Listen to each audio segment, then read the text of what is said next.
करमाळा तालुक्यातील कोर्टी येथे पत्नीचा गळा दाबून खून करून स्वतःही गळफास घेऊन आत्महत्या केल्याची धक्कादायक घटना घडली आहे। युवराज लक्ष्मण शेरे वय वर्ष 31 व रुपाली युवराज शेरे वय वर्ष 25 असं मृत पती पत्नीचं नाव आहे। गेल्या काही दिवसांपासून युवराज सतत पत्नीला चिडचिड करत होता। कुटुंबियांना देखील तो मागील 2 महिन्यापासून व्यवस्थित बोलत नव्हता।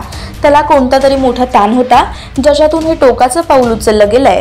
त्यानं 4.5 महिन्याच्या चिमुकलीबरोबरच पत्नीचा गळा दाबून खून केलाय आणि त्यानंतर स्वतःलाही संपवलंय। या घटनेनं परिसरात खळबळ उडाली आहे। युवराज शेरे हा पत्नी, आई-वडील, भाऊ, भाऊजाई, लहान मुलीसह कोर्टी येथील हुलगेवाडी रस्त्यावरील शेरे वस्ती येथे राहत होता।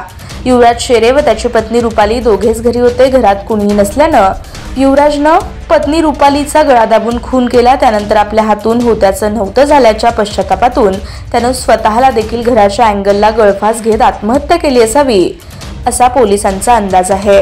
घटनास्थळी पोलीस दाखल झाले असून पोलिसांनी मृतदेह उत्तरीय तपासणीसाठी सरकारी दवाखान्यात पाठवलेत। पोलीस निरीक्षक विनोद घुगे याबाबतचा अधिक तपास करीत आहेत।